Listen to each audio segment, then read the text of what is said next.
I'm selling everything I own to move to Australia. So this year I'm learning to live very simply. And this might be the simplest camping setup in the world for under £400. This is the big one. I'm 63. I think last time I put a tent up, maybe I was 15, maybe 16. And I had my good friend Carl there to help me. Woo!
I'm going to look for some steaks. Not sure why I didn't come with any, but other than staking, which we'll come back to, for a first time of putting this up, and clearly this was the first time, I'd say that's pretty good.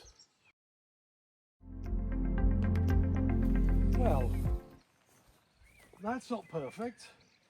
Start off a little bit too close to the fence. The ground, it's been raining frankly most of this year, so the ground's extremely wet. The pegs are not holding especially well, and actually it's a little bit of breeze now, but the tent's okay. It's a great size. So that took a very long time, but honestly, as I said at the start of the video, I haven't put a tent up for best part of nearly 50 years. Not a bad effort from me, and not a bad effort from Coleman. I think it's a damn good tent. Probably going to buy some more tent pegs so that these poles can be, they're very, very short, the sort of ones that come on, and in this wet ground they're pulling straight out. It's got little, let's show you around inside.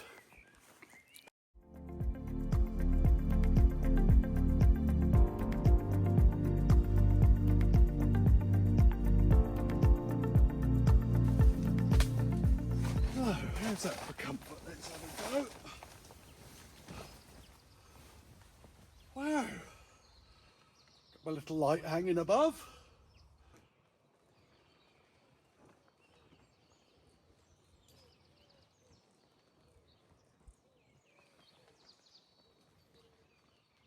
This is a nice rig. What's really nice is not being on the floor. I like sitting up high. It feels more like a bed at home. See, I've got these little pockets. I think you can see the ones over here. Put your phone in. I'm not going to do that at the moment because you won't be able to see anything as I'm filming on it. That's great. Room to sit inside here if I want to, depending what the weather's doing. And with all of these open, a nice view. That's what I wanted. Not to have a giant tent that was, let's be honest, somewhat hard to put up. The little one burner cooker. We have the coffee on the go. And look, there's a little plastic cup that comes with it. It's quite a clever arrangement, actually. When you're making it, you put the water in the top here. Very little, it's very much an espresso. And when you're not using it, the cup slides up like that. And when you want to fill it, put it there, and you just put an espresso capsule in there. And this power pack, I use this for when I'm online. My favourite game, Pop 1. The fridge is not plugged in currently, but that plugs into either the USB on the cigarette lighter adapter, or I can plug it in at home or at the campsite if it's got requisite electricity.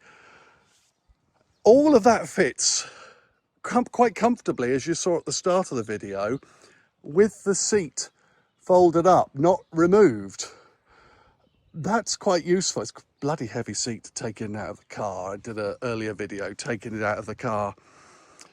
So yeah, it's a nice setup. And then that chair, if I remember rightly, was extremely expensive. It's extremely comfortable. Oof. Isn't that the business? And for the awning, which I can't be bothered to attach, it is going to rain this evening.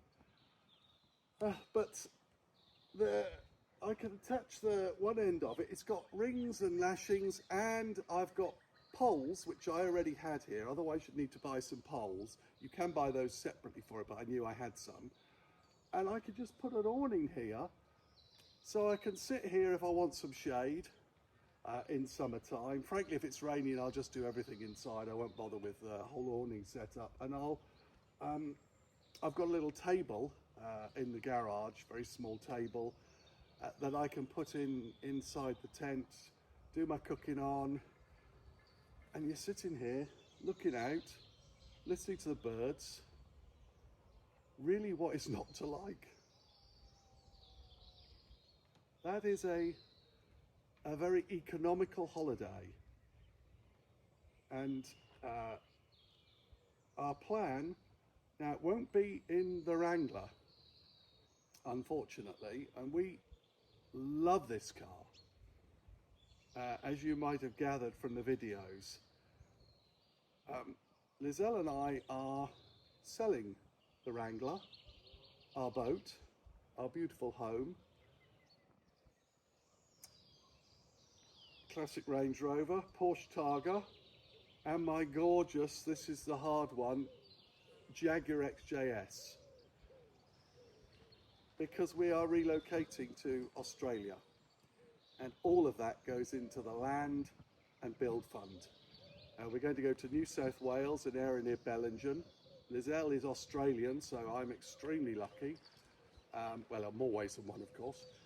Extremely lucky I can get into Australia on a partner visa, which I've already applied for. I was in Paris on Tuesday, getting the biometrics done. The application is in. It's a ball ache of an application, as all these visas are, but not as bad as some, I guess. Took me 3 or 4 hours.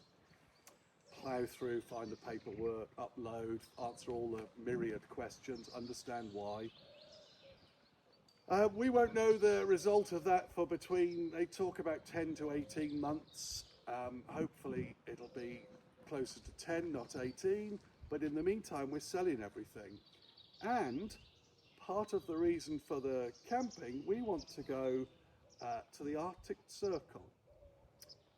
And we don't want to spend a lot of money. We really are focused on saving every penny towards Australia over the next 2 years.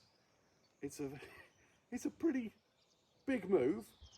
The other side of the world, we're sat in France at the moment. We're both completely in agreement. We talked about it, we've on and off for 6 years. Not seriously until we got back from Australia this last time to it's beautiful now, but just the ongoing grey, which is what we had last winter as well. And it lasts for about 3 months of mostly grey, low skies. It's quite depressing. And I spoke to the family. I'll come over once a year because that was my main concern, and spend probably a month seeing my family and my friends. They, of course, will occasionally travel to us, and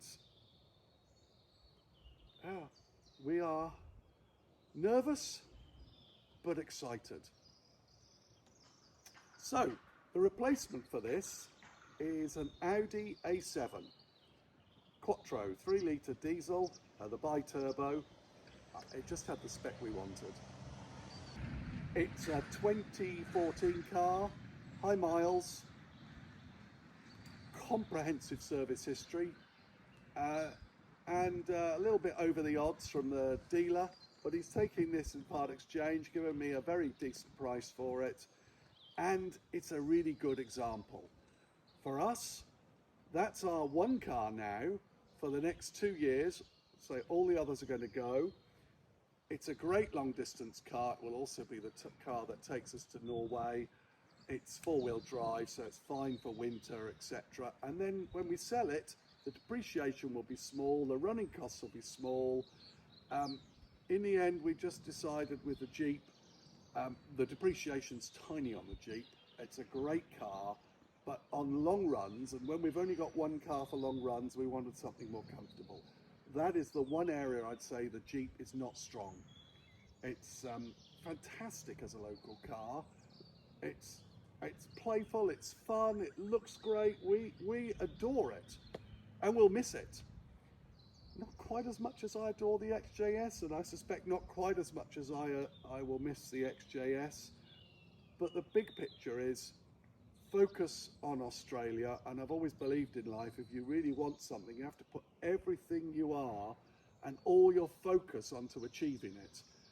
And, you know, we need to raise a lot of money. Houses in France, this house will probably get about half of what we've actually put into it. They're not an investment as they are in Australia or the UK or in many countries. We knew that. We didn't buy it as an investment. I expected to die here. And we will struggle with not being here. I'm sure that several tears will be shed.